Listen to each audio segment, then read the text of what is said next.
तो नमस्कार। आज जो आप कहानी सुनने वाले हैं वो कहानी है 2012 की। बिलासपुर गांव, राजस्थान।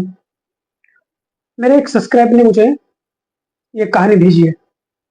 मैं पिछले वीडियो में आपको बताया था कि आप मुझे कहानी भेजो, मैं उस पर वीडियो बना दूंगा। तो रोहित नाम के सब्सक्राइबर ने मुझे एक कहानी भेजी और मैं उस कहानी को पढ़ के इतना शॉक रह गया। वाकई बहुत भयंकर कहानी थी। तो ये कहानी मैं आज आपके साथ शेयर करना चाहता हूँ। तो बात है 2012 की। एक छोटे से गांव में दो दोस्त रहते थे। अच्छा दोस्ताना था। और उस गांव में एक तांत्रिक आदमी भी रहता था जो बहुत क्रूर था और जादू टोना काला जादू करता था। तो एक दिन वो दो दोस्त, जिसमें एक का नाम रामू था और एक का नाम घनश्याम, और दोनों भी खेत से घर जा रहे थे। गांव एक सुनसान जगह था, नदी के किनारे, जंगलों के बीच में। एक 40-50 घर होंगे, ऐसा गांव था।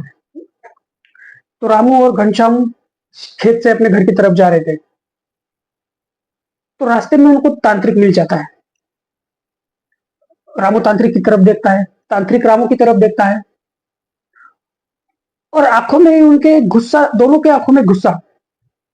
रामू बोलता है, क्या क्या देख रहा है? तांत्रिक कुछ भी नहीं कहता। तांत्रिक चुपचाप निकल जाता है। पता नहीं तांत्रिक के मन में क्या चल रहा होता है। तो एक दिन ऐसे ही गांव में घूम रहे थे रामू और घनश्याम। एक झाड़ के नीचे बैठ के बातें कर रहे थे। उस दिन तांत्रिक गांव में आया और उसने देखा कि रामू और घनश्याम जोर जोर से हंस रहे, बातें कर रहे, खुश है। ये देख के तांत्रिक को बहुत गुस्सा आया। तो उसने सोचा कि इसके साथ कुछ तो करना पड़ेगा। और तांत्रिक को ऐसा लगा कि ये मुझे देख के हंस रहे हैं, ऐसा कुछ समथिंग लगा हुआ उसको। तो तांत्रिक को समझ में नहीं आ रहा था कि क्या किया जाए इनके साथ। ये तो जवान लड़के हैं, गुस्से में आके कुछ बोला तो कुछ तो बोल देंगे बोल के तांत्रिक उनको कुछ नहीं बोल रहा था। लेकिन तांत्रिक के दिल में इतना गुस्सा भरा हुआ था, इतना नफरत भरी हुई थी उनके बारे, रामू और घनश्याम के बारे में। लेकिन वो कुछ कर नहीं पाता था।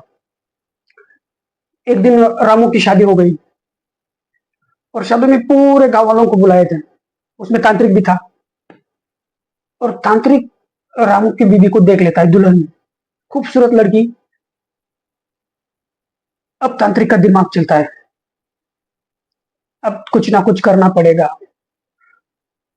उस शादी के दिन तांत्रिक उस दुल्हन की तरफ घूर घूर के देखता रहता है। एक दो बार दुल्हन उस तांत्रिक की तरफ देखती है, वो डर जाती है। एक आदमी जो तांत्रिक के भेष में रहता है, महाराज जैसे कपड़े डाल के, वो मुझे इतना घूर के देख क्यों रहा है? ये बात उस दुल्हन को सताती है, रामू की बीबी को। रात में जब शादी खत्म हो जाती है, सब अपने अपने घर जाते हैं, तब रामू की बीबी रामू से बोलती है कि एक आदमी आया था अपनी शादी में, तांत्रिक, और ना जाने वो मुझे घूर घूर के देख रहा था। ये सुन के रामू को गुस्सा आ जाता है। अगली सुबह रामू घनश्याम से मिलने जाता है और घनश्याम पूरी बातें बताता है कि कल मेरी शादी में तांत्रिक आया था और उसने मेरी बीवी को घूर घूर के देखा। घनश्याम को भी गुस्सा आ जाता है। अब करेंगे क्या? सीधा सीधा जाके बोल भी नहीं सकते। लेकिन तांत्रिक के मन में अलग ही ख्याल चल रहे थे। कुछ दिन गए, एक 10-12 दिन गुजर गए होंगे। तब रामू की बीबी नदी में पानी भरने जाती है और उस टाइम तांत्रिक की नजर उसकी बीबी पे पड़ती है। तो तांत्रिक एक पेड़ के पीछे बैठ के उसको देख रहा होता है। रामू की बीबी अपना पानी भर के गांव की तरफ निकल पड़ती है। तो तांत्रिक उसके पीछे पीछे पीछे पीछे जाता है और उसके पैर की मिट्टी उठा लेता है और मिट्टी उठा के अपनी झुपड़ी की तरफ चला जाता है। और रामू की बीबी पानी लेके घर चली जाती है।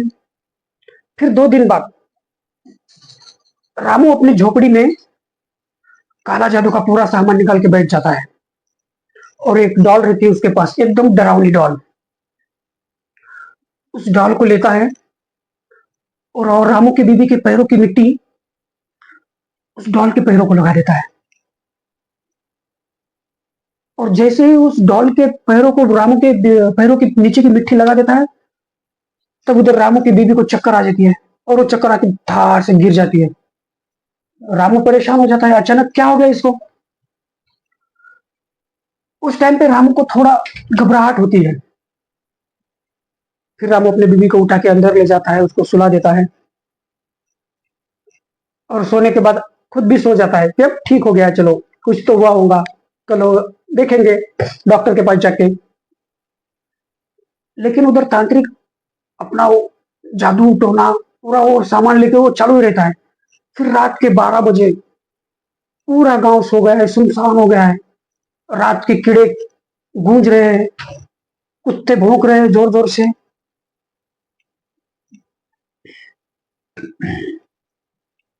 उस टाइम पे रामू की बीबी उठ जाती है नींद से, उठ के उस तांत्रिक के घर की तरफ चलती है और रामू तो नींद में रहता है।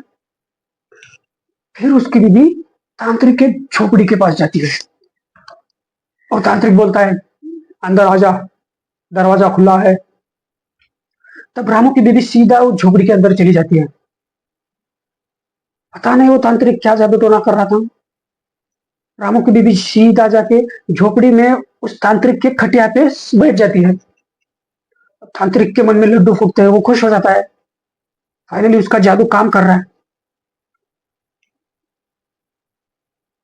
उधर रामू को होश आ जाता है और रामू इधर उधर देखता है, क्या उसकी बीबी बिस्तर पे नहीं है। चक्कर आके गिर गई थी, तब सुलाया था उसको, कहाँ गई, ये सोच के डरने लगा वो। इधर उधर आवाज करने लगा, कहाँ है कहाँ है। पूरा सामसूम, पूरा गांव सामसूम, भयानक रात थी, 12-1 बज रहे थे।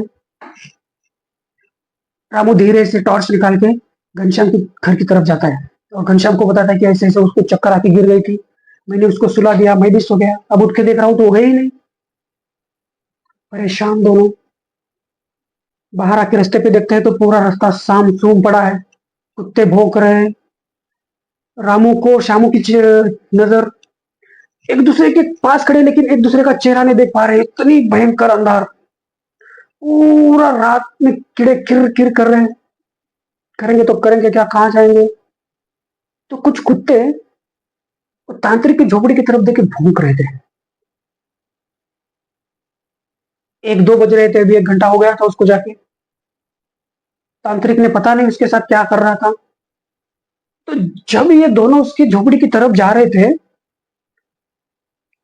तो रामू की बीबी झोपड़ी से घर की तरफ आ रही थी, लेकिन दूर से। इन दोनों ने उसे देख लिया था लेकिन कुछ नहीं बोले, वो डर रहे थे अंदर से। रामू की बीबी सीधा जाके रामू के घर में जाके सो गई। अब घनश्याम और रामू में बातचीत चलने लगी। घनश्याम बोल रहा था, तेरी बीबी ऐसा क्यों करी। रामू बोला, ऐसा तो हो ही नहीं सकता, कुछ ही दिन हुए शादी को, तांत्रिक के उससे क्या लेना देना। फिर वो दोनों तांत्रिक की झोपड़ी की तरफ जाके दिखते हैं तो तांत्रिक वो अपना जादू टोने का पूरा सामान वैसे ही पड़ा है और अपने खटिया पे लेटा है। तब दोनों के मन में डाउट आता है कि तांत्रिक ने ही कुछ किया होगा, लेकिन जाके बोलने की हिम्मत नहीं थी क्योंकि तांत्रिक सोया हुआ है और रामू की बीबी उसके घर चली गई। और जाके घर में बीबी को भी क्या बोलेगा, वो तो नई दुल्हन है, कुछ बोल भी नहीं सकते, गांव वाले उस पर ही शक करेंगे। तो दोनों ने प्लान किया कुछ दिन रुकते हैं और अगर कुछ दिन बाद ऐसा हुआ तो उसको रंगे हाथ पकड़ते, ऐसा प्लान दोनों करके बैठे हैं। फिर कुछ दिन गुजर जाते हैं, फिर वही बात, रामू की बीबी को फिर चक्कर आता है, फिर वो गिर जाती है। उस दिन रामू और घनश्याम दोनों रात भर सोते नहीं, देखते रहते कि कब इसकी बीबी उठ के वहां जाएगी और कब हम इसको रंगे हाथ पकड़ लेंगे। लेकिन उस दिन रामू की बीबी उठती ही नहीं। सुबह होती है तो पता चलता है कि तांत्रिक की मौत हो गई। अब रामू के दिल को थोड़ा सुकून था और घनश्याम के भी, दोनों के भी दिल को सुकून था कि चलो बला तो टली, जिसपे शक था वही नहीं रहा तो अब शक किस काम का। उस रात में रामू और शामू पार्टी करते हैं, शराब पीते हैं और शाम होती है। शाम होने के 7-7:30 बजते हैं। तब रामू बोलता है कि चल उस तांत्रिक के शमशान में जाके उस तांत्रिक को गाली देते हैं। जी भर के गाली देते हैं, जितना मन में भरा पड़ा है उतना गाली देते हैं। तब दोनों भी नशे में, दोनों भी जाते हैं शमशान की तरफ, और उसके जहां तांत्रिक को जलाया था उसके नजदीक जाके खड़े होके गाली देते हैं दोनों भी। फिर घनश्याम बोलता है, रामू चल ब्रिस्टल निकाल। ब्रिस्टल तो उसके पास रहती नहीं, रामू के पास बीड़ी रहती है, तो दोनों बीड़ी लगाते हैं और बोलता है माचिस दे। रामू के पास माचिस भी नहीं रहती, तो बोलते हैं चल इसके चिता से आज बीड़ी पियेंगे।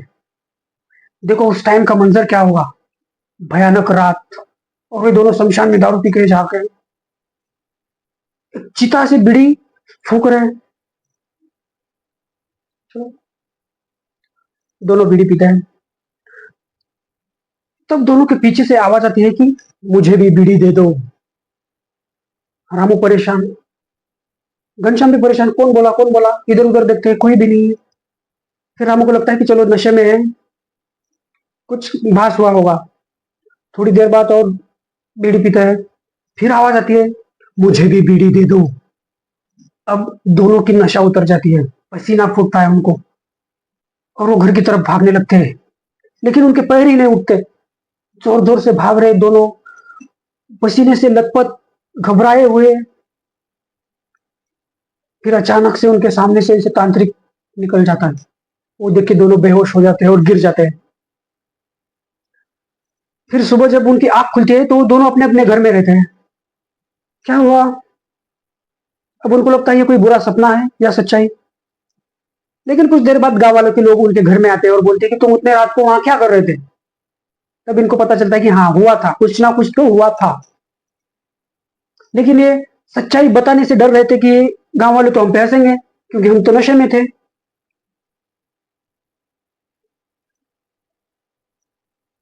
तो एक दिन रामू अकेला अपने खेत से आ रहा था, और खेत के रास्ते में ही शमशान था। यही शाम के कुछ 6-7 बजे होंगे। जब रामू खेत से आ रहा था तो शमशान के दीवार के पास एक आदमी खड़ा था, चुपचाप, और दीवार के पीछे से रामू को देख रहा था। जैसे रामू की उस पर नजर पड़ी, वो आदमी गायब हो गया।